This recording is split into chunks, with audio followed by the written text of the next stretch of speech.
Well, here's David's radio he sent me.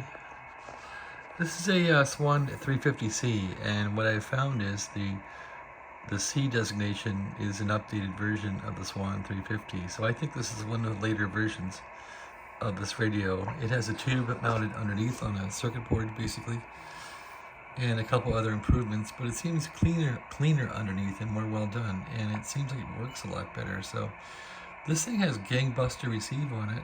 I've tried to tune and receive, but it didn't need anything really. I tried tuning the drivers and all that. It didn't need much. I replaced the TR relay in this thing and cleaned up the big TR relay also. So little one in there got replaced. The big one in the bottom got cleaned. The three banger relay, and that's about it. This thing cranks. CQ20, CQ20, calling CQ 20 meters. Hello, 20 meter CQ, calling CQ 20 meters. It'll do about 150 if I whistle into it. This is Kilowatt Bravo 3 Whiskey, Kilowatt Bravo 3 Whiskey, KB3W, Dallas, Texas. CQ20, CQ20, calling CQ 20 meters. Hello, 20 meter CQ, this is KB3W, King Baker 3 Whiskey, Dallas, Texas, listening. I never get any calls back because probably the antenna's bad, too low, not enough power. Echo Sierra Uniform, KB3W, can you copy? Roger, I can copy. Roger, pleasure's mine, the name is Jeff, Jungle Echo Foxtrot, QTH is Dallas, Texas, a little town called The Colony, north of downtown Dallas, Texas. Running this old Swan 350 Charlie here, a 350C, probably about 150 watts, over. Roger, 150 watts, Houston here. I didn't get your call. You got that in before I was ready to type. But I'm in Huntsville, Alabama. I'm running about 300 watts.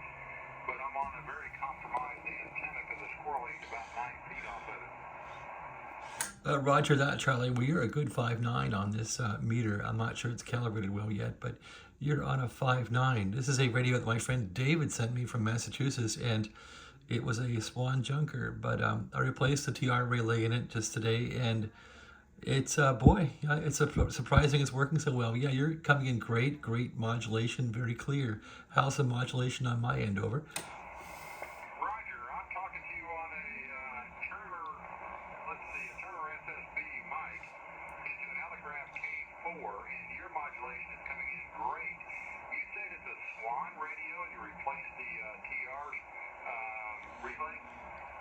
Yeah, roger that there, Charlie, roger that. There's two relays in a Swan. There's a I guess a densely wired four-banger double pole, not double pole, single throw, double pole, double throw, I guess, but it's got 4 poles. So double throw, 4 pole relay, and there's like a 3-banger on the bottom. They're both 12 volt DC relays. The 3-banger is like a double throw, and then three different poles on it. So yeah, that's the Swan. It's got some old finals in it here, all tubes, and boy, you're sounding great on that antenna. The antenna here is only about 3 feet off the ground. It's a 71-foot end fed in the yard back there, and running through about 175 feet of coax here on 20 meters. So yeah, you're doing great, Charlie. What's your antenna all about, over?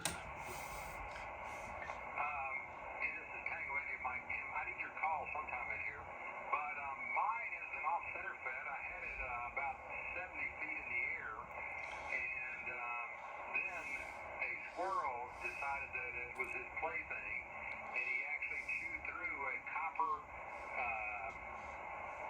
stranded steel wire to actually get it to come down on part of the longest run. Not a great day. I'm putting up a vertical, hopefully when the weather breaks, and get something that is more resonant. Roger that, Charlie. The call here is Kilowatt Bravo number 3W.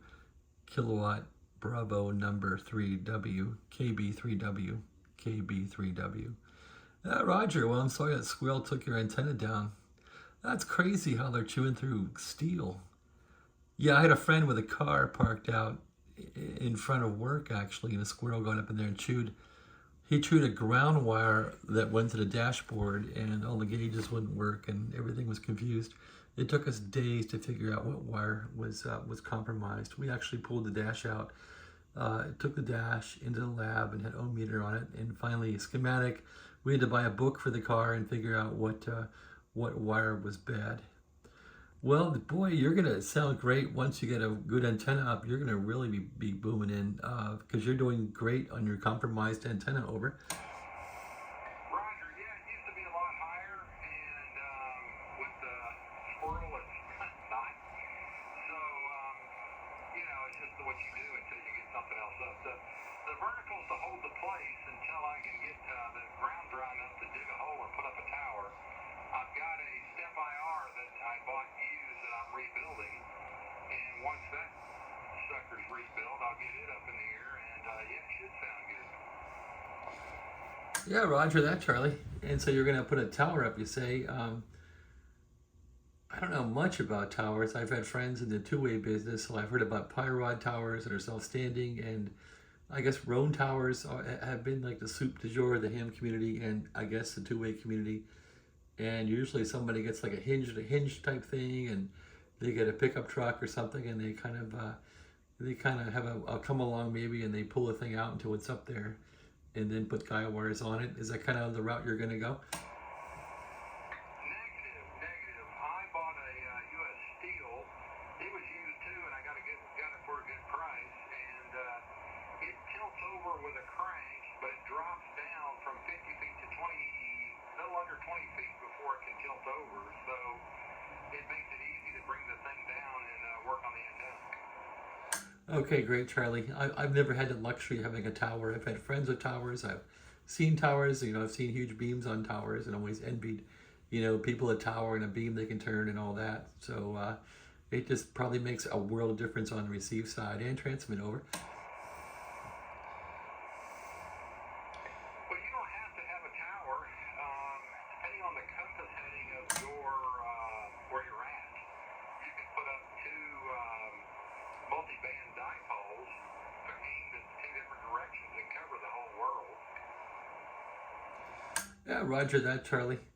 I guess I've not been that sophisticated. I've stuck up an end-fed antenna here, which is sort of I don't know. It's cheating really, because I try and cover all bands with an end-fed.